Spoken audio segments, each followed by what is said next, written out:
All right, so this is a quick review of a 2017 CRV EXL. I'm sitting in it right now. I just wanted to go through a couple things. First thing I'm going to show you is this is new to the CRVs. You'll notice the car has remote start now. To use it, you always have to press the lock button first, and then press this remote start button and hold it for a couple seconds. The rest of these are going to look pretty familiar. Your unlock, your trunk release, your horn to set off your alarm. Something that you get when you move up to the EXL from the EX model. Right over here on the side of the door, if you can see it, you do have the memory seating, so I can press 1 and 2 to set this. I just press set, it'll flash, and then select 1 once I've adjusted my seat accordingly, so that way you can see what's all up in there. Down here, you'll notice you have power windows, auto up and down on your driver and passenger side, window locks, and then my settings for my mirror, just adjust left and right. Over here, you're gonna see some of the settings for the car that work with my Honda Sensing Suite. The first is lane keep assist right here. Also my road departure mitigation system, my forward collision warning and braking system right here.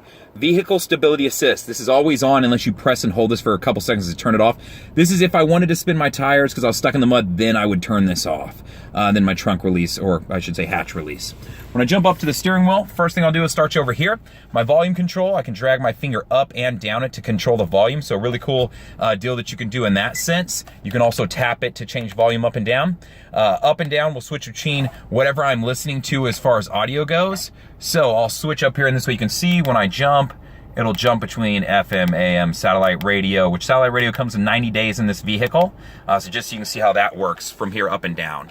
To answer a phone call, to hang up a phone call, to use voice commands, this works for a lot of different things.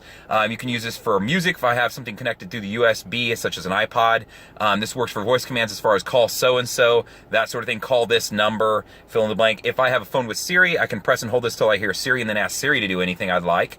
The information button right here, this will change my screens up here. When I get to a screen that I want, I then select enter on the steering wheel, and it will select that menu for me. Over here, car does have Honda Sensing, so you're gonna notice that along with my cruise control settings. To initially engage it, I'm gonna hit main. When I hit main, up here in the dash, you're gonna see this come on. ACC is adaptive cruise control. LKAS is lane keep assist. Lane keep assist, we're starting there, right here. I press this button, you'll see these dotted lines come on. When they are filled in solid, it is now reading the road. Have to be going over 45 to use this. When I do, if I veer out of my lane and I'm not using my blinker, it'll just naturally pull me back into the lane that I want to be in. On my adaptive cruise control, so once I'm going down the road, I pick my speed, I hit set. Once I've set it, now I'm going, let's say 65. I can adjust the distance between me and the car in front of me. You'll see an icon of a car when it's reading the car in front of you, and that's creating distance using this button right here. I can obviously slow down my speed, I can increase it, slow it down, and then of course cancel. So just be aware of those features and how they work. Over here, you'll notice that I do have auto on-off headlights that I can set and my fog lights. Over here is my windshield wipers. They are set up to where I can do, intermediate speeds and different things like that. So be aware of it. On my touchscreen, you notice a few different things. First thing I'll show you is audio right here. As far as my sources and what all audio options you have in this vehicle, you have FM, AM, 90 days of satellite radio. I do have USB inputs. Anything with an I will pretty much plug in. I do have Bluetooth so I can stream media as far as that goes wirelessly.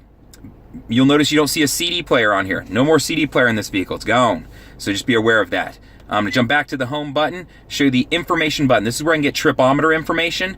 So if I wanna get my trip right here and I'm taking a long trip, I can do that. I can also toggle over here and do that same thing if I go right here. So same thing, just a presentation issue where I want it. Down here, you'll see Honda Link. This will give you your VIN and some different info you can set up for maintenance reminders, things like that. Phone, if I have it connected up to Bluetooth, I'd be able to go right there. Settings of the car. So if you go through the vehicle settings of the vehicle, hopefully if you're buying this car, I've already done this with you. If not, I'm just going to show you where some stuff is. When I touch vehicle right here, you're going to notice some different setups right here. The important ones, lighting setup and door and windows. This is where I can set up my door locks. So my default settings for auto locking and unlocking, things like that. My relock timer and walkaway auto lock timer. This is one that's commonly set to default off. A lot of people like to have it on in case I forget to lock my car. I can turn that on and it'll lock automatically for me. So just be aware of that.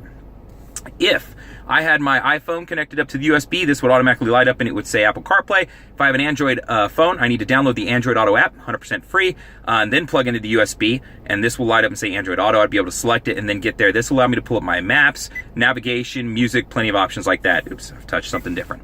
A little bit below that, you'll notice my AC unit controls. I do have a climate button I can press that will pull it up onto the screen, and then I can do it from here if I want, or I can control a lot of that from down here, fan speed, where I want my air to go, hot and cold. It is dual climate control, so you can see I can change left separate from right, or I can sync them up. If I unsync them, now you can see that my temperatures are gonna start changing. So just a different way to do it. So just be aware of that, okay? Commonly asked question, electronic parking brake, gotta press my foot on the brake to set it, pull up. To turn it off, put my foot on the brake, press down to turn it off. Brake hold is set up to where if I come to a complete stop, it will hold the brake while the car is in drive. So if I'm in stop and go traffic, this is an excellent feature to have. Over here, my Econ button. What is the Econ button? Well, that improves the gas mileage of the car. So in that sense, it will improve gas mileage, but shut down some of the electrical systems in the car. Things it will affect while I'm driving would be the AC unit, and it will affect the accelerator, so neither one of them is going to work quite as hard when I have this on. When I turn this on, you're going to see a green leaf come on up in here. Now you can see that green leaf over there letting me know it is engaged. Down here I do have a power outlet. I do have a sliding console down here, and you'll see I got a couple USBs. If I want to use my Apple CarPlay, I want to use the one with the phone on it right there. I'm going to open this up and show you a couple different things. This is actually removable, so I can remove this, slide it down in there. Now I have an enormous space to work with if I wanted to put my purse in there, if I wanted to put tissues, things like that. So just be aware that you have that available to you. In the EXL model, you do get an auto dimming mirror. You do get the memory seating, as I mentioned earlier. You do get a powered tailgate. You do get Honda HomeLink, so notice that that's up there. This is standard in any of my EX and above models, the sunglass holder / keep an eye on the kiddos in the back if I need it. You do get a sunroof EX and above. My stereo system is gonna be a little bit higher powered and more stereo speakers, I should say, in the EXL model, so be aware of that also. It is leather interior, it is powered seats. They are heated seats. My heat controls right underneath my AC controls, so you'll notice they're right there. Other than that, that is the general rundown of the car. If you have any questions, feel free to please comment on this YouTube video. You can always email me at jfuller@howdyhonda.com, or you can call me at 512-443-4300 and ask for Justin. Thank you.